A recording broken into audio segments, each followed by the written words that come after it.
తన వాక్కును పంపి నిన్ను బాగు చేశాడు. గుర్తు తెచ్చుకో.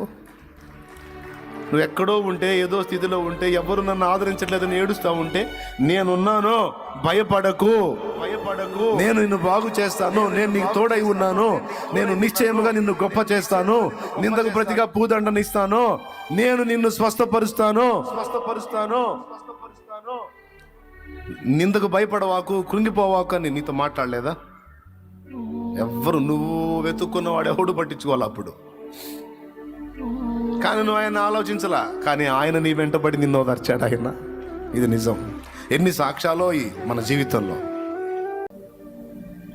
నాకు అవమానం చేయడానికి ట్రై చేసి దాన్ని ఖచ్చితంగా ఘనతగా మార్చి చూపించి ఆడు అట్లా చేశాడు కదా, దాని ప్రతిగా నేను ఈ ఘనతని ఇచ్చాను. చూడుకో, అవి వదిలేసి ఇంకా పట్టించుకోవాకు.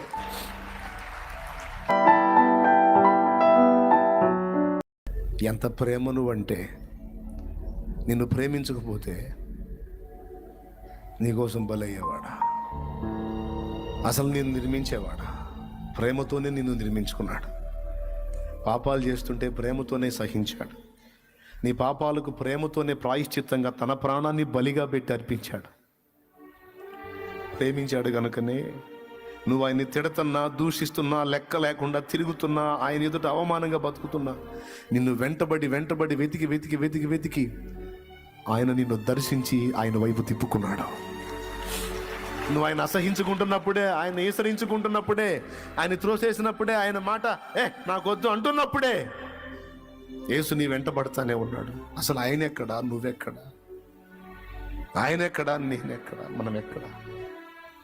ఆయన స్థాయి ఏంటి? ఆయన అంతస్తు ఏంటి?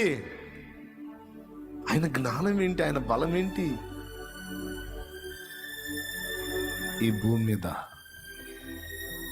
సర్వ జనావళికై ఆ నీతిమంతుని నిరపరాధి యొక్క రక్తం. ఎంత ప్రేమ! చచ్చిపోతే ఆయన కోసం చచ్చిపోవాలి తమ్ముడా. చచ్చిపోతే ఆయన కోసం మనం బలైపోయినా, సమస్తము కోల్పోయినా, సమస్తము నష్టమైపోయినా, అన్ని పోగొట్టుకున్న ఇబ్బంది లేదు. ఆ ఒక్కని కోసం, ఆయన చిత్తము కోసం.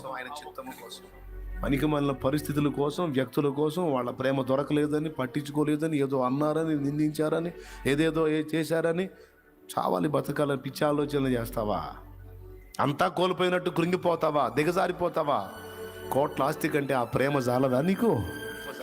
కోట్ల ధనం కంటే, వెండి బంగారుల కంటే ఆ ప్రేమ జాలదా నీకు? ఇంకేం కావాలి నీకు? ఇంకెవరు కావాలి నీకు?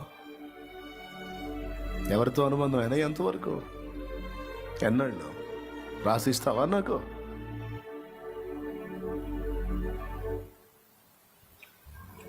ప్రేమ అంటే అది,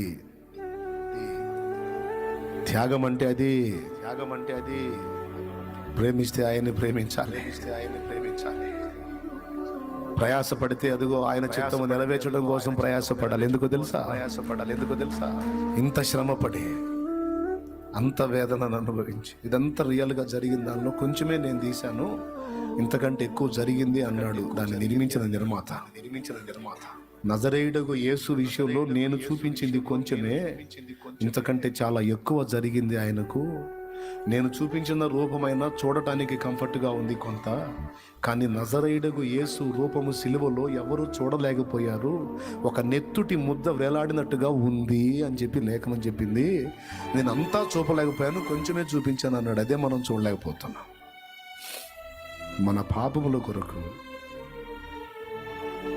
కెరూబుల మధ్య, శరాబుల మధ్య, దూతల మధ్య, మహాదూతల మధ్య మహిమ నొందేవాడు దూషణ పాలయ్యాడండి. ఒక్క మాట తిడితే ఆ నొప్పి ఎట్లుంటుందో మనకు తెలుసు. ఒక దెబ్బ కొడితే అవమానం ఎట్లుంటుందో మనకు తెలుసు. కానీ తిట్లు తిన్నాడు. ముసుగు వేసి పిడిగుద్దులు గుద్ది, నువ్వు ప్రవక్త వంటగా ఎవరు గుద్దారో ప్రవచించు. ఎవరు గుద్దారో చెప్పు. యేసు ఇప్పుడు నీ వెనక తన్నారే, ఎగిరి తన్నారు. ఎవరు తన్నారో చెప్పు. వదకు తేపడిన గొర్రెపిల్ల ఇలా కొడుతుంటే మౌనం, ఇలా కొడుతుంటే మౌనం. ఏం ఆ దెబ్బలన్నీ ఎంతో ప్రేమించిన యేసు, మన పాపములను సహించిన ప్రభు, ఆయనను ప్రేమించాలి, ఆయన కోసం బలవ్వాలి, ఆయన కోసం త్యాగం చేయాలి, ఆయన కోసం జీవితాన్ని నిలువున ధారపోసిన లేదు. పనికి మాలిన వాటి కోసం, పనికి మాలిన విషయాల కోసం, వ్యర్థమైన వాటి కోసం కృంగిపోవద్దు, కుమిలిపోవద్దు, డీలా పడొద్దు, దిగజారిపోవద్దు, నిరుత్సాహపడద్దు. అంత ప్రేమించిన యేసు నీకు తోడై ఉన్నాడని చెప్తున్నాను నేను. ప్రాణం ఇస్తానని ఒట్టి మాటలు ఇచ్చి తప్పించుకునేవాడు కాదు, ఇచ్చి చూపించిన వాడు నీకు తోడై ఉన్నాడని చెబుతున్నాను నేను. ఇచ్చి చూపించిన వాడు నీకు తోడై ఉన్నాడు. నిన్ను వదలక, ఎడబాయక, విడవక, నువ్వు ఎన్నో ఇబ్బందికరమైన పరిస్థితుల్లో ఉన్న నిన్ను వెన్నంటి నీ చేయి పట్టుకొనే ఉన్నాడు. ఆయన వదల్లా. యేసు తమ్ముడా నిన్ను ప్రేమిస్తున్నాడు యేసు. చెల్లి నిన్ను ప్రేమిస్తున్నాడు యేసు. నీ దేహాన్ని చేసిన వాడు ఆయనే. అవయవాలను బాగు చెయ్యగలవాడు ఆయన. అవయవాలను బాగు చెయ్యగలడు. అసలు ఆయన సృష్టికర్త అన్న సంగతి తెలుసా నీకు? నాకు ఈ రూపాన్ని ఇచ్చింది ఆయనని, నీకు ఆ రూపాన్ని ఇచ్చింది ఆయనని తెలుసా?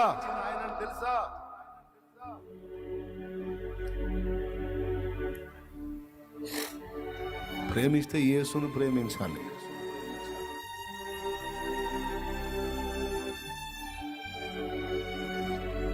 చచ్చిపోతే యేసు కోసం చచ్చిపోతాను అనాలి.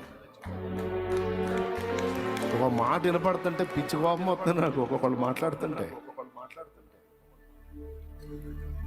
ఎప్పుడు నోట్లోంచి ఎప్పుడు రానియద్దు. ఒక మనిషి ప్రేమ దక్కలేదని, ఒక మనిషి సాయం దక్కలేదని, ఓ మనిషి పట్టించుకోలేదని, పరిస్థితి దీనంగా ఉందని. నో, యేసు ఉన్నాడు, యేసు ఉన్నాడు, యేసు ఉన్నాడు. అందుకే బతికున్నావు నువ్వు. యేసు ఉన్నాడు, అందుకే దాటించుకొచ్చాడు ఎన్నో విషయాలు.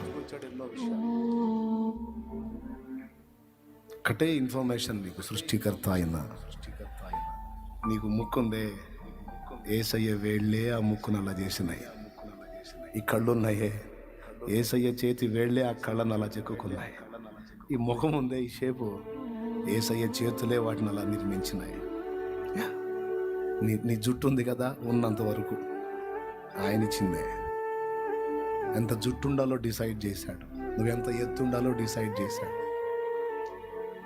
ఒకవేళ నీకు అవిటితనం ఉన్నా, అవిటితనాన్ని కావాలనే కొంచెం ఈ వంకర ఉండాలిరా నీకు, నీ క్షేమం కోసం అని పెట్టాడు. నీ తల్లి కానీ పిండంగా నువ్వు ఉన్నప్పుడు నిన్ను ముద్దాడిన యేసు అక్కడ ముద్దాడు. ఈ భూమి మీదకి మొదటిసారి నువ్వు వచ్చినప్పుడు నిన్ను ముద్దాడినవి యేసు పెదవులే. ముద్దు పెట్టుకొని అమ్మ కడుపులో వేసాడు నిన్ను. నాయన అబద్ధాలు కాదు నాయన, వాక్యం, నాయన వాక్యం. ముద్దు పెట్టుకొని అమ్మ కడుపులో వేసాడు.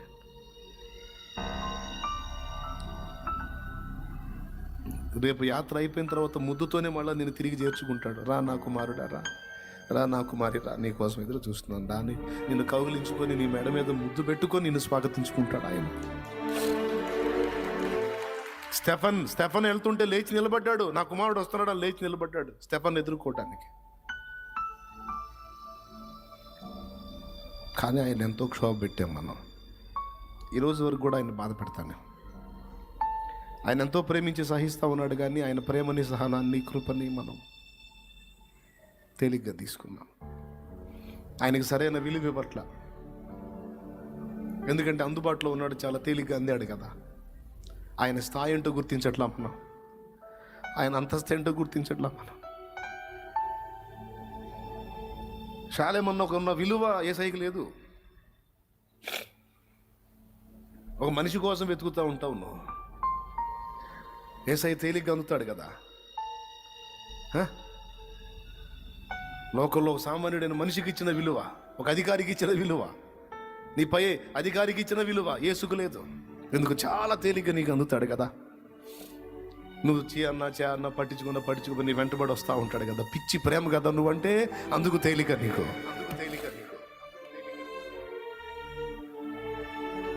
నిజమే, అది నువ్వు ఒప్పుకున్నా ఒప్పుకోపోయినా నిజమే. పిచ్చి ప్రేమ నువ్వంటే యేసుకి.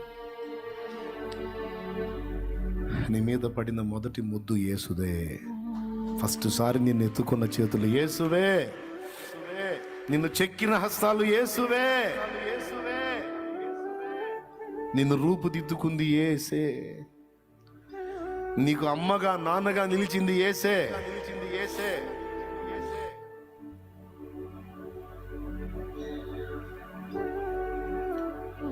అంత బలవంతుడు, జ్ఞానవంతుడు, ప్రేమ స్వరూపి, ప్రేమ కలిగిన వాడు.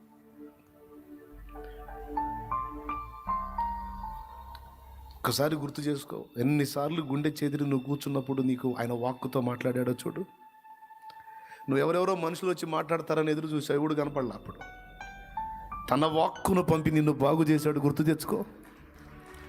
నువ్వు ఎక్కడో ఉంటే, ఏదో స్థితిలో ఉంటే, ఎవరు నన్ను ఆదరించట్లేదని ఏడుస్తూ ఉంటే, నేనున్నాను, భయపడకు, భయపడకు, నేను నిన్ను బాగు చేస్తాను, నేను నీకు తోడై ఉన్నాను, నేను నిశ్చయముగా నిన్ను గొప్ప చేస్తాను, నిందకు ప్రతిగా పూదండనిస్తాను, నేను నిన్ను స్వస్థపరుస్తాను, స్వస్థపరుస్తాను, స్వస్థపరుస్తాను. నిందకు భయపడవాకు, కృంగిపోవాకు అని నీతో మాట్లాడలేదా? ఎవ్వరు, నువ్వు వెతుక్కున్న వాడు ఎవడు పట్టించుకోవాలి అప్పుడు. కానీ నువ్వు ఆయన ఆలోచించలా, కానీ ఆయన నీ వెంటబడి నిన్ను ఓదార్చాడు ఆయన. ఇది నిజం. ఎన్ని సాక్ష్యాలో ఈ మన జీవితంలో, కాదని చెప్పగలమా? యేసుతో నడిచినటువంటి అనుభవం కలిగిన ప్రతి ఒక్కరూ ఖచ్చితంగా ఒప్పుకొని తీరాలి ఈ విషయాలన్నీ. హల్లెలూయా. నేను ఎన్నిసార్లు గుండె చెదిరి కూర్చున్నానంటే ఖచ్చితంగా మాట్లాడతాడు. దిగులుగా కూర్చున్నానంటే ఖచ్చితంగా మాట్లాడతాడు.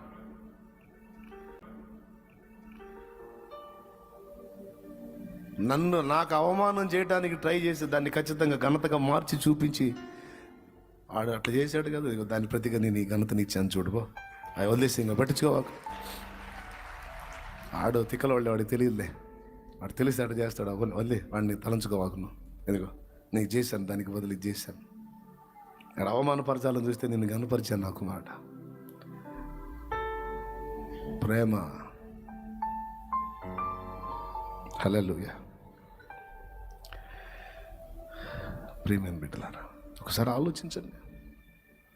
ఎందుకు దిగులు పడుతున్నావు? అప్పులైతే వాటి నుంచి విడిపించలేడా? ఇన్ని చేసినోడు ఒక కార్యం చేయలేడా నీకోసం? ఆ జాబ్ లేకపోతే ఇవ్వలేడా? పంట తెగులు వస్తే తిప్పలేడా? పోతే మళ్ళా నెక్స్ట్ ఇయర్ రెండింతలు ఇవ్వలేడా? పేషెంట్ అయితే బాగు చేయలేడా? సృష్టికర్త తానే కదా, మట్టికి ప్రాణం పోశాడు కదా, ఊపిరితే మట్టి అవయవాలుగా మారిపోయింది కదా. మట్టికి ఇంత మహిమనిచ్చిన వాడు, నీకోసం ప్రాణం ఇచ్చిన వాడు బాగు చేయడా? ఏం నమ్ముతున్నావు? ఎవరి మాట నమ్ముతున్నావు? సైతాను గాడి మాట నమ్ముతున్నావు. కృంగిపోతున్నావు. ఏడిపించేవాడి మాట నమ్ముతున్నావు. ధైర్యం చెప్పేవాడి మాట నమ్మలేకపోతున్నావు. నువ్వేది నమ్ముతున్నావు అది నీ మీదకి వస్తుంది. సరి చేసుకో. నువ్వేది నమ్ముతున్నావు అదే నీ మీదకి వస్తుంది. ఆయన అంటున్నాడు, చివరిగా చెప్తున్నా వినండి, ఇంత చేసిన వాడిని నేనర్రా, శూన్యమైపోయిన దాన్ని సుందర సృష్టిగా మార్చిన వాడిని నేను. నీ జీవితాన్ని కూడా అలా చెయ్యగలను. నువ్వు సైతాను మాట వినవాకు, నా మాట విను, నా స్వరం విను. నేను ఉన్నాను కదా. నీకు ప్రజెంట్ ఉన్న వ్యతిరేక ఫలితాల గురించి నువ్వు లక్ష్య పెట్టొద్దు. నువ్వు నా యందు విశ్వాసం ఉంచి, నా బలము నెరిగి, నా ప్రేమ నెరిగి, నా జ్ఞానము నెరిగి, నా శక్తి నెరిగి నువ్వేం పలకాలో తెలుసా? నాకు తోడై ఉన్నవాడు సర్వశక్తి గలవాడు నా యేసు. ఈ ప్రతికూలతలన్నీ నాకు అనుకూలంగా మార్చగలడు. ఈ ఓటములన్నీ నాకు గెలుపుగా మారతాయి. నా దేవుడు ఉన్నాడు, ఆయన నాకు తోడై ఉన్నాడు. నేనంటే నా ప్రభుకి చాలా ఇష్టం. చెప్పు, నేనంటే నా యేసయ్యకి చాలా చాలా చాలా చాలా ఇష్టం.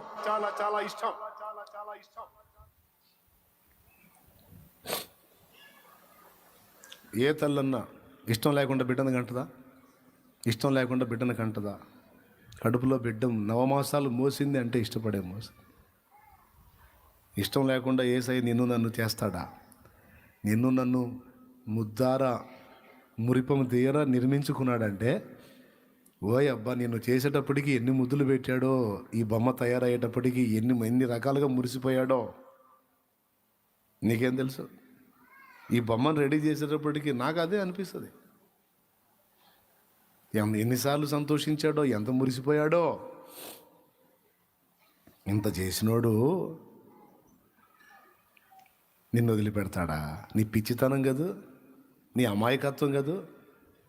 చెప్పాలా నువ్వు? సైతాన్ గాడికి చెప్పాలా? సైతాన్ లాగా మాట్లాడే వాళ్ళకి చెప్పాలా? మీరు 100 చెప్పండి, నేనంటే నా యేసుకి ప్రేమ, నేనంటే నా యేసుకి ఇష్టం, నేనంటే నా ప్రభుకి ప్రాణం. వదులుతాడు నా కోసం ప్రాణం, వదిలాడు. నన్ను వదిలిపెట్టడు.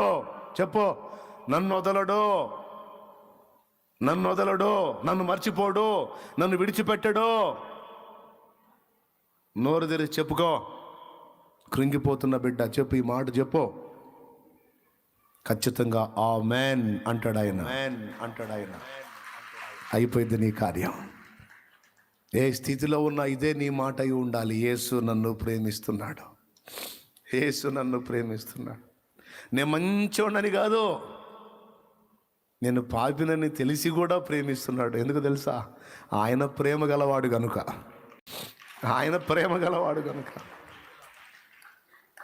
హల్లెలూయా. చెప్పు, మోకాళ్ళు లేచి చెప్పు శత్రువుకి ఆ మాట. నిన్ను క్షోభ పెడుతున్న సమస్యకు చెప్పు, నిన్ను బాధిస్తున్న వ్యాధికి చెప్పు, నిన్ను భయపెడుతున్న రోగానికి చెప్పే, రోగమా నీకు జయము లేదు నా మీద, నా యేసు నన్ను ప్రేమిస్తున్నాడు. ఏ సమస్య నీకు జయము లేదు నా మీద, నా యేసు నన్ను ప్రేమిస్తున్నాడు. ఆయనకి నేనంటే ఎంతో ఇష్టం. చెప్పు, ఆయనకి నేనంటే ఎంతో ఇష్టం. ఇది అబద్ధం కాదు, ఏదో కళ్ళబొల్లి కబుర్లు కాదు, లేఖన సత్యం, అక్షర సత్యం. యేసు నన్ను ప్రేమించాడు, యేసు నన్ను గెలిచాడు, యేసు నన్ను పిలిచాడు, యేసు నన్ను పిలిచాడు. ఆయన తలంపుల్లో నన్ను కలిగి ఉన్నాడు. నన్నెప్పుడు ఆయన తలంపుల్లోనే కలిగి ఉన్నాడు. ఆయన నన్ను మర్చిపోలేదు. నన్ను అనాథగా విడనాడలేదు. ఈ రోజు వరకు నన్ను బతికిస్తున్నాడు, ఇక ముందు కూడా బతికిస్తాడు యేసు. హల్లెలూయా. ఈ రోజు వరకు నన్ను పోషిస్తున్నాడు, నాకు జీవితాన్ని ఇచ్చాడు, ఇక ముందుకును నన్ను జీవింపజేస్తాడు. నాకు యేసు ఉన్నాడు. శత్రువా నా మీద అతిశయపడకు. చెప్పు, శత్రువా నా మీద అతిశయపడకు. ఓ, ఇప్పుడు నేను కింద పడి ఉన్నానని అతిశయపడుతున్నావేమో. నా యేసు నా చెయ్యి పట్టుకొని ఉన్నాడు. ఆయన నన్ను లేపి నిలిపి ఉంచుతాడు. జయము నాదే. చెప్పు, జయము నాదే, విజయము నాదే, గెలుపు నాదే. యేసు నన్ను ప్రేమిస్తున్నాడు. Jesus never fails. యేసు ఓడిపోడు, యేసు ఫెయిల్ అవ్వడు.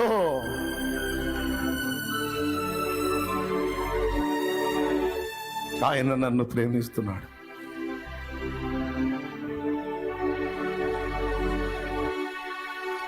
అదే జరిగిద్ది. నువ్వు పలికిందే జరిగిద్ది, నువ్వు నమ్మిందే జరిగిద్ది, నువ్వు విశ్వసించున్నదే పొందుతావు. ఇప్పుడు చెప్పినట్లుగా నీవు నమ్మినట్లయితే, విశ్వసించినట్లయితే, ధైర్యం తెచ్చుకున్నట్లయితే, ప్రభు వైపు చూచినట్లయితే, ఆయనకు విలువనిచ్చినట్లయితే, ఆయన అర్థం చేసుకున్నట్లయితే, ఆయన ఏంటో నీకు అర్థమైతే, ఇక భయం ఉండదు నీకు, ఇక దిగులు ఉండదు నీకు. చాలా ఆదరణ ఉంటుంది, చాలా ప్రశాంతత ఉంటుంది. హల్లెలూయా. మనమందరము విశ్వాసమును బట్టి ఆ విశ్రాంతిని అనుభవించాలని ఎదురు చూస్తున్నాడు ఆయన. సాతానుగాడు రకరకాలుగా మనకి భయాలు తీసుకొచ్చి, గలిబిలి తీసుకొచ్చి, ఓటమిలో మనం బతకాలని అన్ని వ్యతిరేకమైన ఆలోచనలు తీసుకొచ్చి మనల్ని కృంగగొడుతున్నాడు. అది కుట్ర. అవకాశం ఇవ్వద్దు. ఈరోజు యేసయ్య ప్రేమను విన్నావు, నువ్వు యేసయ్య ప్రేమను తెలుసుకున్నావు, నువ్వు యేసు శక్తి ఏంటో తెలుసుకున్నావు. అసలు నీ సృష్టికర్త ఎవరో అర్థమైపోయింది ఈరోజు నీకు. యేసు నీ బాడీ నిర్మించింది ఆయన, అందులో లోపాలు వస్తే బాగు చేసేది ఆయన. ఆయన రక్తం స్వస్థపరిచే శక్తి కలిగినది, పాపములు కడుగునది.